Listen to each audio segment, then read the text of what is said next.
webiga Shabeelle ayaa fatahaad hor leh waxa uu ku sameeyay tuulooyin hoostaga magaalada Jowhar ee gobolka Shabeellaha Dhexe iyadoo qoysaskii tuulooyinkaasi ku sugnaayeen ay ka barakaceen.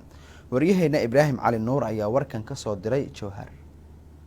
ku dhawaad 20 tuulo ayaa dadkii deegaanada isaga barakacay kadib markii webiga Shabeelle fatahaad hor leh ka sameeyay deegaanada hoostaga degmada Balcad ee gobolka Shabeellaha Dhexe. sidoo kale biyaha webiga ayaa gooyay dhammaan beeraha ku yaala deegaanadaas.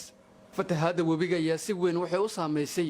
tuulooyinka u dhaxeeya degmada Balcad iyo deegaanka Xawaadley waxayna hadda dadka u barakaceen degmada Balcad. qaar ka mid ah xildhibaano ka tirsan baarlamaanka dowlad goboleedka Hirshabeelle oo maanta shir jaraa'id ku qabtay magaalada Jowhar ayaa waxay ku baaqeen in loo wada istaago sidii loogu gurman lahaa dadka ay saameynta ku yeelatay fatahaada webiga. xildhibaanadani waa xildhibaanadii deegaan doorashadooda ay tahay degmada Balcad iyo degmada Jowhar. waxaan nahnay degmada Balcad iyo degmada Jowhar xildhibaanada ka soo jeeday iyo Mahadaay saddexdaas degmo maxaa la yiraahdaa waxa ka bilaabatay fatahaad aad u weyn oo aanan annaga is dhihin dhibaato aan la qaylisiinayo jirto maanta laakiin arrin aan weligeed dhicina dhacday oo maxaa la yiraahdaa khatar ah ummadda Soomaaliyeed oo naga koonfuraysan khatar ku ah annagana khatar hadda nagu ah oo tuulooyinkii 17 tuulo la baneeyay biyo fatahaad awgeed loo baneeyay taas waxa ka daran webiga wuxuu noqday isgoys webiga fatahaadii webi ka bari ku socotay intay webiga ku naqatay ay webiga kor u goysay. waxaan ka hadlaynaa dhibaatada ka jirto inta u dhaxayso Mahadaay ilaa Balcad.